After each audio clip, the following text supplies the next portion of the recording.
The situation's been spiralling out of control since late last night, just before I went to bed. The Georgian President Saakashvili had called for a ceasefire and promised that the South Ossetians could have quite wide autonomy provided they stayed in Georgia. And then through the night, full-scale war going on. The hospital in flames, the university in flames. We don't know the casualties yet, but no doubt they will be quite high. And then through the day, of course, the Russians responded. The Russian peacekeepers were actually attacked in Tskhinvali. That, of course, was quite a mistake by the Georgians. The Russians are now sending heavy armor into South Ossetia. Russian jets have been bombing an airport close to Tbilisi. And in China, where Prime Minister Putin is at the opening ceremony for the Olympic Games, he's saying, well, it's inevitable, of course, that Russia will respond. South Ossetians and the Georgians have been sort of sniping at each other now for quite a while, and both sides are really up for it, actually. Patience just seems to have snapped for some reason today.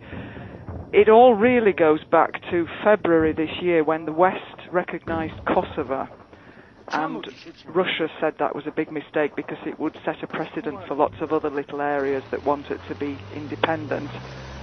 And Russia then proceeded to give a fair amount of encouragement to the Georgian separatists, and so that this trouble has been brewing basically since February, and now it's all come to a head. I'm not mincing my words anymore. In my story today, I'm writing that Russia and Georgia are at war, but it could escalate even further because other former Soviet republics, for example Kazakhstan, which has expressed some support for Russia today, could come in on the side of Russia.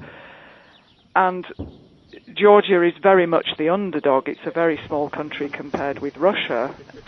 The EU and NATO are sort of flapping in Brussels and calling for an end to the violence. The International Olympic Committee in Beijing is calling for a truce for the duration of the Games. But unfortunately, the process has started now. The tanks are going in, the jets are bombing, the emotions are very high. Hotheads on both sides are sort of fanning the flames and getting the emotions higher and higher.